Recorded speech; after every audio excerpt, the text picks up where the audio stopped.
Alam niyo ho, nakatawag pansin sa akin dito itong naging pahayag ni Senator Judge Robin Padilla at naku, ang dami ho agad na kanya-kanya mga reaksyon na mga panlalait at parang kinukutya itong si Senator Robin Padilla. Ito'y matapos na kanyang sabihin na sana ay hindi one-sided yung ating prosecution. At siyempre, ang agad na naiisip po ng marami na kung saan ang sinasabi, mukhang mga matatalino, ito mga kumukutya dito po kay Senator Robin Padilla. Ang sinasabi, hindi nga kaya nga prosecution taga-usig So talagang one-sided, no? Isang side nila para maipursige at usigin yung respondent o itohong yung talagang yung akusado, mga kababayan. Pero alam nyo ho, napakaliwanag po dito ho sa code. Itong tinatawag ho, ito sinusunod ho ito at dapat sundin po ito lahat po ng mga abogado. Ito hong yung tinatawag na Code of Professional Responsibility and Accountability o CPRA, na kung saan ay which was promulgated by the Supreme Court of the Philippines at ito po'y nagkabisa noong May 14, 2023 at pinalitan yung 1988 Code of Professional Responsibility. So dito ho mga kababayan, maliwanag ho na bagamat pinagtatawanan ito hong si Senator Robin Padilla,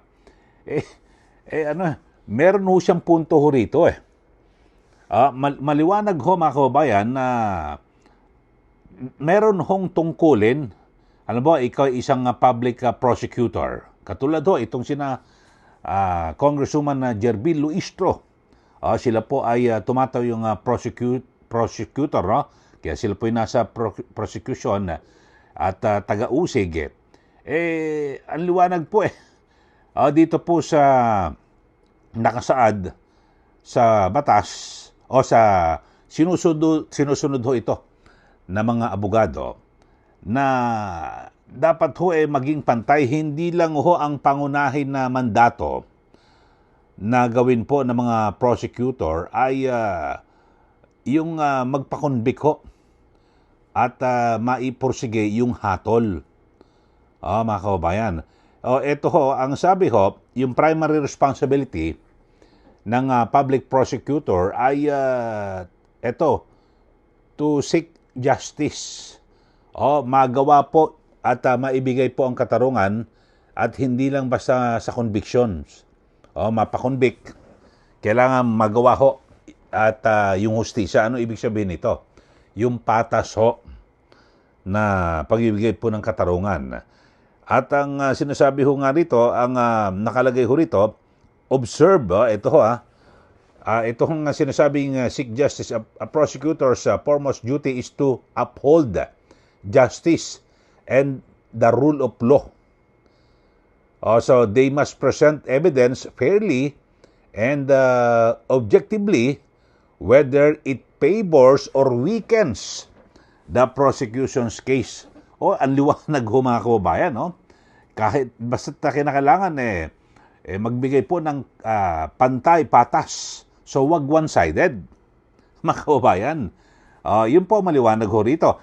At ang sabi ho, dito sa code, ito'y lahat po ito, no? Sinusunod ito ng mga abogado at dapat sundin. Ang sabi ay observe fairness and impartiality. Ang prosecutor must remain impartial and avoid bias or personal interest. Decision to file, pursue, or dismiss charges should be based solely on the evidence and the law. So, yun po mga kababayan. At bukod ho dyan ay respetuhin yung karapatan ng mga akusado. At siguraduhin na yung akusado ay nakakatanggap po ng due process. So, ito ho mga kababayan ang maliwanag ho. At ito ang tugon sa binabanggit ho ni Senator Robin Padilla. na hindi po dapat na maging one-sided. Ito hong mga nasa hanay po ng prosecution na pinumunuan ni Congresswoman Jerby Luistro. Kaya nagkaroon po ng konting kaguluhan dyan at dyan po sa Senado, sa impeachment trial. Ito, panoorin nyo lang ho, baka sa mga hindi ho nakakapanood, pero I'm sure talaga kumalat na rin ito sa social media. Bigyan ho natin at hihimayin din natin itong binabanggit. Kasi nag-ugat ho yan sa naging pahayag ni Senator Robin Padilla dito po sa affidavit na inilatag po ng prosecution, yung affidavit po ni Arturo Las Cañas. Dito ho, paliliwanag ko yan maya-maya. Ito, panoorin nyo muna itong sagutan at yung mga tanong ho ni Senator Robin Padilla kay Congresswoman at lead prosecutor Jerby Luistro. Ito, panoorin po natin itong pahayag dyan po sa impeachment trial. Bawat pagdinig ay yung nagsasabi ng katotohanan. Tama po ba? Tama po. Opo. Pagka ang isang witness po ay naging halimbawa ng paiba-iba ang sinasabi, ano pong tawag dito? Di ba po kasinungalingan? This is a hypothetical question, Apo. Your Honor. You are not referring to any particular witness? Si Las Cañas po. Yung inyo pong pinakitang affidavit, Your Honor? alam niyo po, hindi pa po ako tapos, kaibigan. Alam niyo po, napakalungkot po para sa amin na marinig na merong kayong ibinigay na affidavit na nabahiran dito po sa loob ng Senado. Dito sa plenaryo ng Senado ay nabahiran ng matinding masasabi nating kasinungalingan sapagkat magkaiba ang kanyang sinabi. October 3, 2016, sinabi niya walang kinalaman ang Pangulong Rodrigo Roa Duterte. February 20, March 6, na iba na ang istorya. Ang tanong ko po, ano ang tawag sa taong paiba-iba ang sinasabi? Di ba po sinungaling? May I answer, Your Honor? Opo, opo. Kagaya po ng aking binigyang linaw kanina. At paulit-ulit na rin pong sinabi ng ating presiding officer. Pakisagot na lang po kasi yun lang po ang tanong. Tama po ba o mali na tawaging sinungaling ang taong iba-iba ang sinasabi? I'm sorry, Your Honor, but I need to qualify my answer. Mr. Presiding Officer, isang simpleng tanong lang po. The lead prosecutor may agree or disagree or state a different characterization. I can state a different characterization if I'm asked by the good Senator Judge. You may disagree or agree with the Your statement Honor. of the Honorable Senator Judge Padilla. Feel free to say no or yes, Counsel. Kagalang-galang ng mga senator judges at sa atin pong mga nanonood na kababayan. Dahil binanggit po ng kagalang-galang na Senador Robin Padilla ang pangalan at ang affidavit ni Arturo Las Cañas, nais ko pong linawin ang kanina ko pong manifestasyon. Ito po ay ipresenta sa impeachment court bilang bahagi ng Presiding testimonya Officer, ng witness. hindi pa din po sinasagot ang... Lead prosecutor, the response, it's not responsive to the question of Senator Judge Padilla. Allow me to, if the good Senator Judge will allow the presiding officer, pwede ba nating sabihin, lead prosecutor, na ang testigong pabago-bago ang kanyang testimonya sa magkakaibang petsa o araw o panahon ay isang testigong hindi maaasahan? Without particular reference to Arturo Las Sa Cañas, pangkalahatan, I agree with you, Honorable Presiding Officer. Posible nagsisinungaling siya sa isa, nagsasabi ng totoo sa isa, o nagsisinungaling sa isa, nagsasabi ng totoo sa isa, hindi na natin malalaman yun. Tama po ba yan? Without particular reference to Arturo Las Cañas, I agree with you, Honorable Presiding Officer. Thank you. Maraming salamat po, aming ginoong You may proceed, tagapamahalang Senator hukom. Judge Padilla. Opo. Kasi po, katulad po ng sinabi ng aming Senator Judge 10,000 hours Pampilo Lacson, napakaliwanag po ng sinabi niya. At kami din po dito, ako po mismo ay gumawa din ng panukala na dapat yung mga nagsisinungaling dito, yung mga paiba-iba ng testimony na nagiging aming mga witness, ay dagdagan dapat ang sintensya ng perjury. Kailangan amendahan ang batas na yan. Ngayon, bilang pakiusap po sa inyo, sa prosecution, pwede po ba na sana ay maiwasan natin ang pagbibigay ng witness na may kasong perjury? Hindi na po ito si Las Cañas. Ang sinasabi ko po ay yung dalawang mahal nating witness, si Attorney Jeremy Lotok at si NBI Agent Talilong, na sa mga oras na ito ay may kasong hinaharap na perjury. Pwede po bang iwasan natin na may mga ganito tayong witness para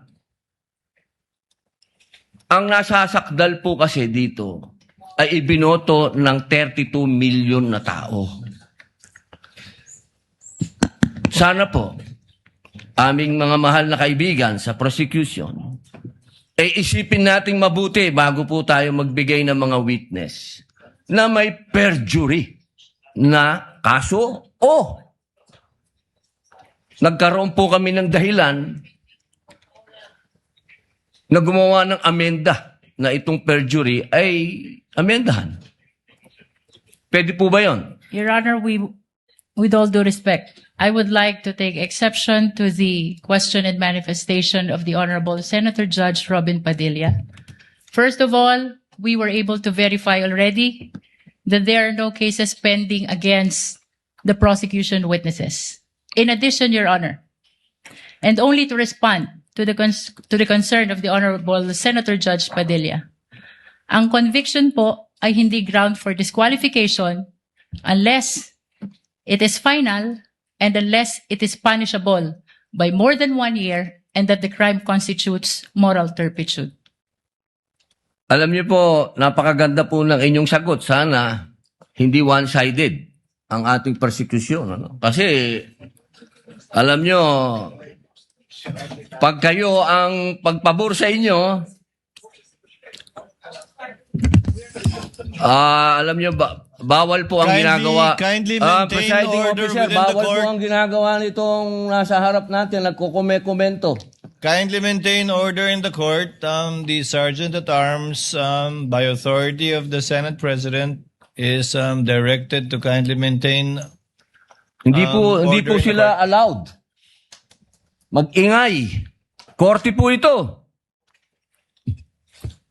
Thank you. You may proceed, Senator Judge. Who was speaking? Ako po. You may proceed, Senator Judge. I was Padilla. interrupted. With due apologies. Apo.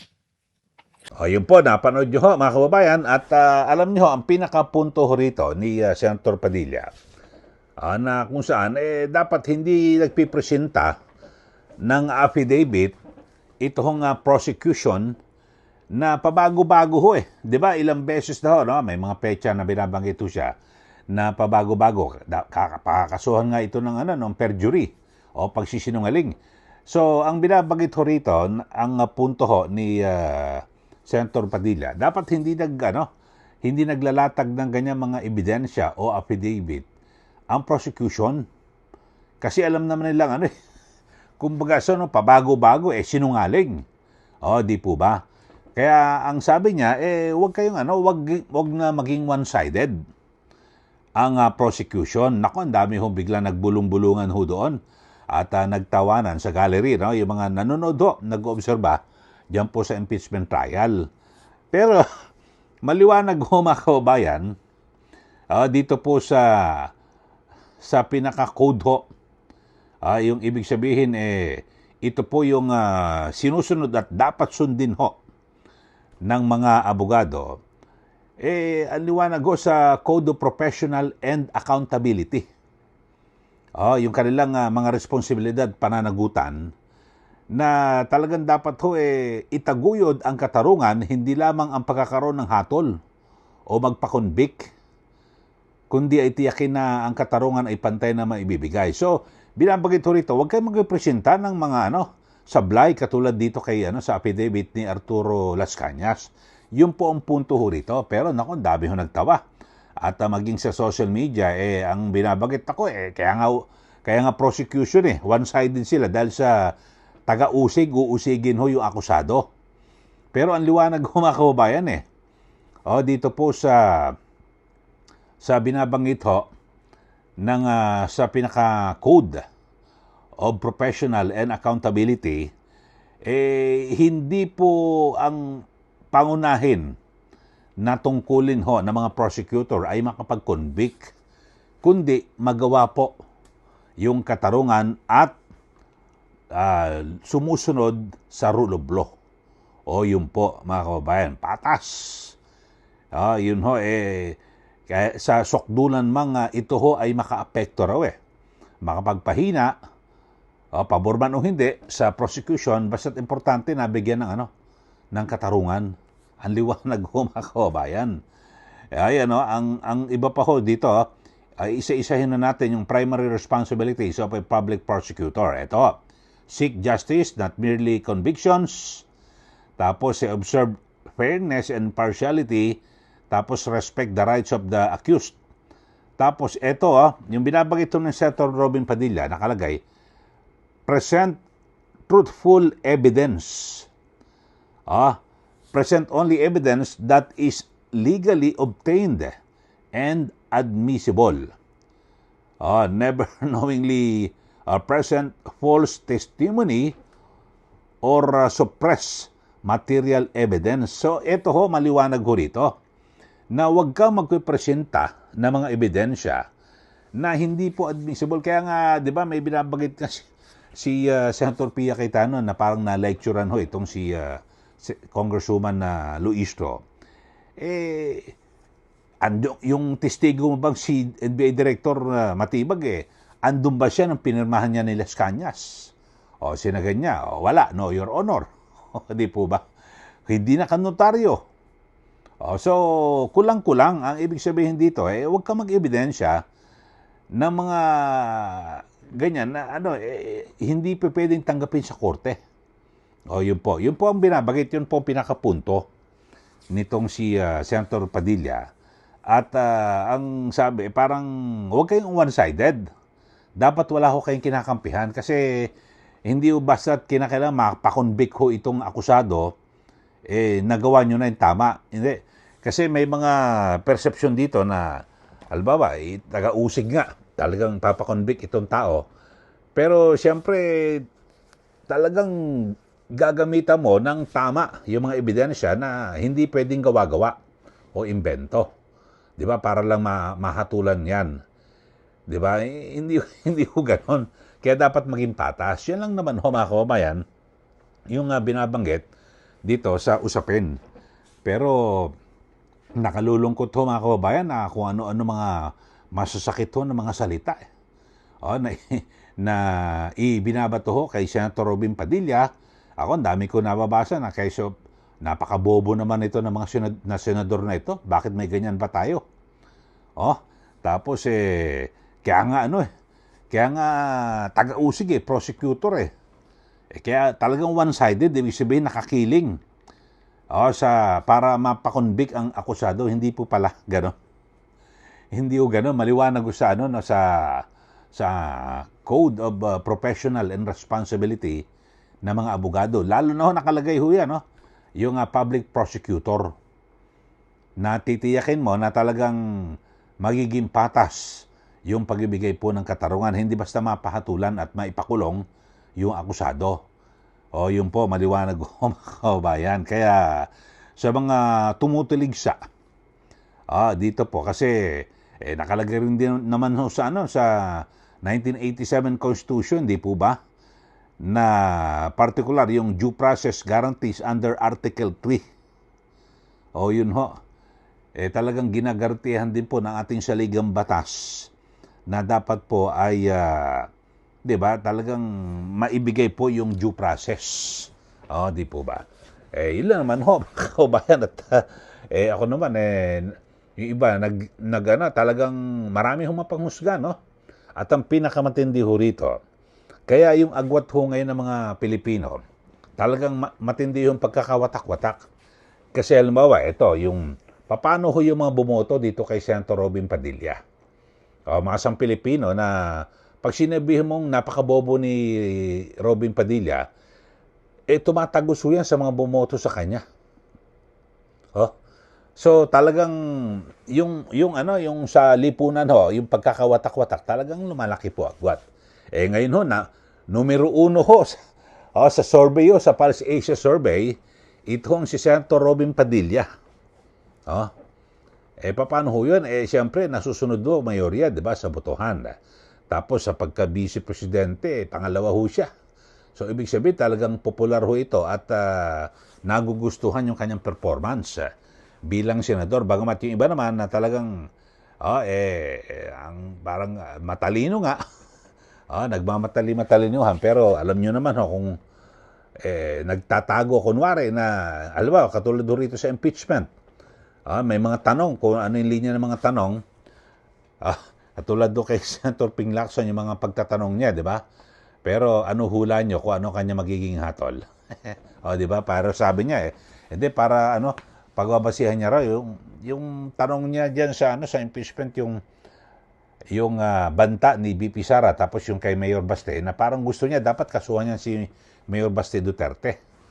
Tapos kung ano-ano, tapos sa bandang huli, sinabi niya, para pagbabasihan ko kung ano aking magiging boto. Kayo ho ba, ano nakikita niyo boto niya?